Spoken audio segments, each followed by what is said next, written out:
నా నమస్కారాలు. ఈరోజు శ్రీ శ్రీ లక్ష్మీ నరసింహస్వామి రథోత్సవ నిర్వహణపై బీజేపీ నేత విష్ణువర్ధన్ రెడ్డి చేసిన వివాదం చాలా బాధాకరమైన విషయం.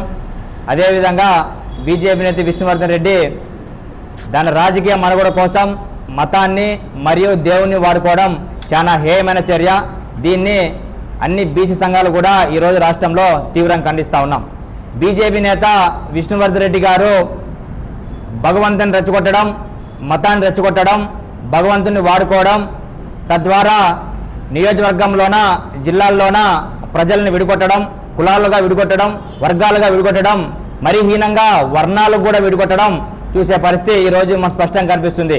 ఇదంతా చూస్తూ ఉంటే ప్రజాస్వామ్య నీకి మరియు శాంతియుత జీవితానికి గొడ్డలు పెట్టలాంటిదని చెప్పేసి నేను సందర్భంగా తెలియజేస్తున్నాను.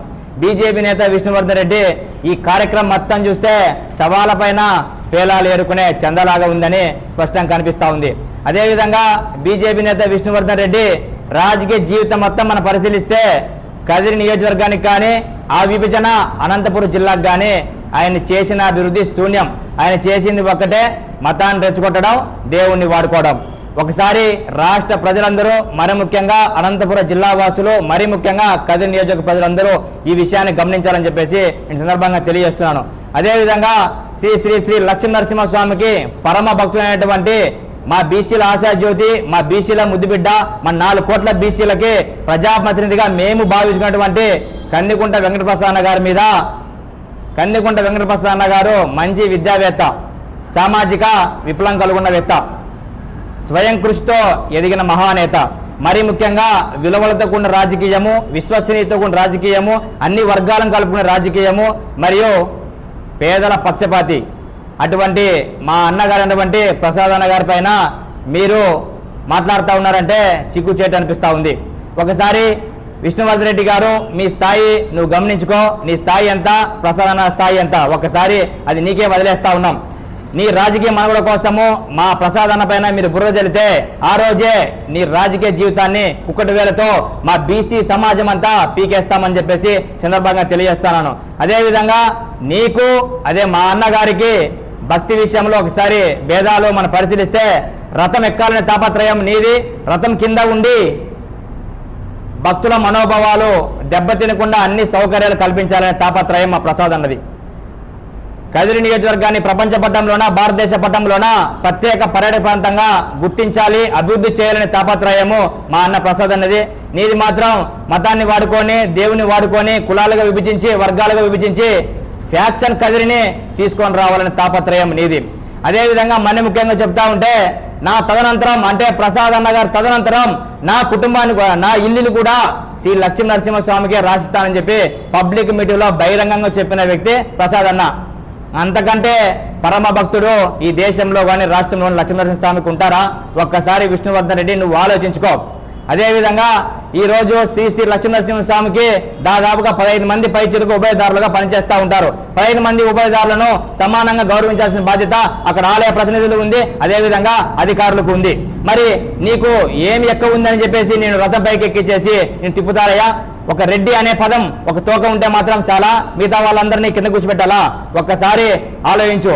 ఆలయ గతంలో పొరపాటు జరిగినచ్చు, ఆ పొరపాటును ఆలయ అధికారులు, ప్రతినిధులు పొరపాటుని సరిదిద్ది ముందు తీసుకెళ్లే పరిస్థితిలో నువ్వు వాళ్ళని అప్రిషియేట్ చేసేది పోయి, అభినందించేది పోయేసి, నువ్వు నీ స్వార్థ బుద్ధితో, నీ వక్ర బుద్ధితో అక్కడ ఒక బీసీ నాయకుడు, బీసీల ఆశాజ్యోతి అయినటువంటి మా ప్రసాద్ అన్న గారు ఎదుగుతా ఉంటే ఓర్చుకోలేక నీ రాజకీయ మనుగడ కోసం దేవుణ్ణి వాడుకునే పరిస్థితి ఈరోజు స్పష్టంగా కనిపిస్తుంది. ఒకసారి ఆలోచించు మిస్టర్ విష్ణువర్ధన్ రెడ్డి గారు, ఆ దేవుని శాపం కూడా నీకు తగులుతుందని చెప్పేసి సందర్భంగా తెలియజేస్తా ఉన్నాను.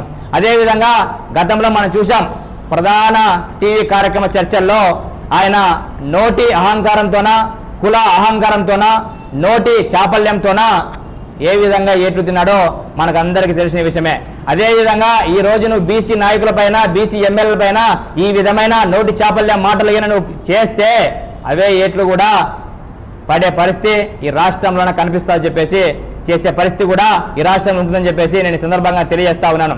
అదేవిధంగా ఈరోజు ఒకటే చెప్తా ఉన్నాను, నీవు రాజకీయ పార్టీ ముసుగులో, అదేవిధంగా అనంతపురం జిల్లాలో ఉన్నటువంటి ఒక మాజీ మంత్రి ఆయన ముసుగులో నీవు కానీ నిస్సిగ్గుగా నిరాధారగా మా అన్నవర్లైనటువంటి ప్రసాద్ అన్న పైన ఇటువంటి మాటలు ఇటువంటి చేష్టలు అవాకు చవాకులు చేస్తే నువ్వు గుర్తుపెట్టుకో, నోటి చాపల్లే విష్ణువర్ధన్ రెడ్డి, నువ్వు ఒక వాస్తవం గుర్తుపెట్టుకో, నువ్వు నిప్పుతో ఆడుకున్నట్లే నిప్పుతో ముద్దన్నట్లే, అదేవిధంగా ఏనుగుతో ఆడుకున్నట్లే అని చెప్పేసి ఈ వాస్తవాన్ని గుర్తుపెట్టుకో విష్ణువర్ధన్ రెడ్డి అని చెప్పేసి నేను అనంతపురం వేదికగా హెచ్చరిస్తా ఉన్నాను. అదేవిధంగా ఈరోజు ఒకటే చెప్తా ఉన్నాను, మిస్టర్ విష్ణువర్ధన్ రెడ్డి ఇప్పటికైనా మించిపోయింది లేదు. మా బీసీ సమాజానికి అదేవిధంగా మేము బీసీల ఆశాజ్యోతిగా మేము 4 కోట్ల బీసీలకి ప్రజాప్రతినిధిగా భావించే మా ప్రసాద్ అన్న గారికి బహిరంగంగా క్షమాపణ చెప్పి అన్నా క్షమించు అని చెప్పేసి వేడుకో. మా బీసీ సమాజం మొత్తం నిన్ను క్షమిస్తుందని చెప్పేసి నేను సందర్భంగా తెలియజేస్తుంది. లేకపోతే గంభీర్యానికి నీ నోటి చాపల్యానికి ఇక్కడ భయపడే వాళ్ళు ఎవరు కూడా లేరని చెప్పేసి సందర్భంగా తెలియజేస్తా ఉన్నాను. Thank you.